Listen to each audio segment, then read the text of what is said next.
Viagra.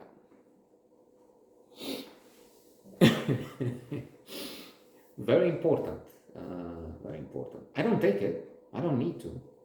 Well, I do, but it's expensive. So I'm opting for the generic drug. I mean, there's the substance, and then after some time, I don't know, they get access to whatever the combination is, and Actavis, other drug makers, Pfizer, evidently, makes the same thing.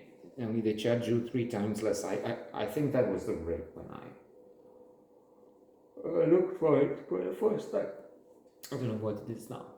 So I'm getting, as I said, sildenafil, let's say, Viagra for cheap bastards like me. People without too much means, those who have to spend with their kids. I'm just trying to be amusing without effect, of course. But there it is. A very a very good story here. In that they were looking for something else from Viagra, and then it was close to being closed, chapter closed, being unavailable, if you will, because of standards. You have to check boxes and prove. They explain in the documentary, and then this was not what they were initially looking for. Okay, so not erections. And then what I found also very interesting was that there was opposition within the company, and not just, I mean, what? You mean instead of looking for putting on the market a cure for cancer, for diabetes, for the other things, major, you're giving people erections? That's what we...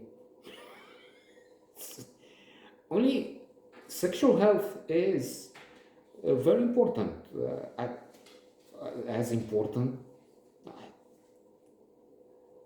You see, that's one advantage looking at this docu-series, because there are 2, 3, I'm not sure. I've seen part of 2 different episodes that I have another note as if needed on the blog, new blog.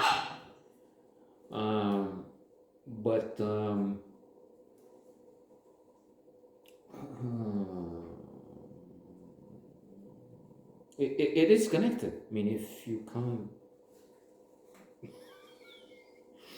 raise it up, you get into trouble. I mean, I know it happened a long time ago.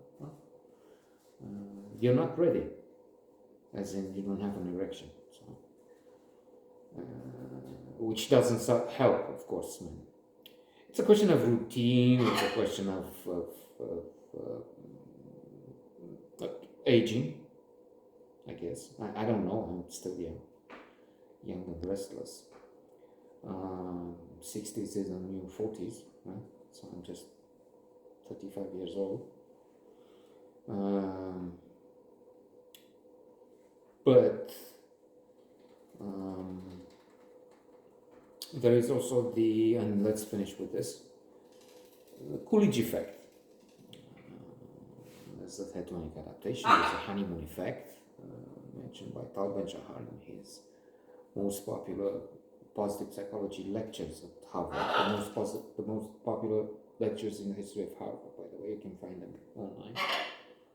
You better switch to that channel. And so he mentions honeymoon effect. You after 2 years, there's a tendency for couples to look for difference, look for something else. As we know, maybe 50%, depends on where you are, divorce. They want something else, and that's it. Others just have this phase. But then there's also Coolidge, and let me tell you the anecdote, the Coolidge effect. President Coolidge was on a visit at the farm with a wife, And the first lady somehow asks, because of the number of eggs, I think in one version I've read, because she saw that the rooster, how many times the rooster is jumping on these hens. And the number is astronomical for humans. 100 a day, 500, I don't know, but a lot. So anyway, she says, oh, really? Tell that to Mr. President. And the president hears this and asks Winston, tell me, is it always the same hen? No, it's always a different hen. Hence the Coolidge effect, which explains some things which are solved with Viagra or sildenafil.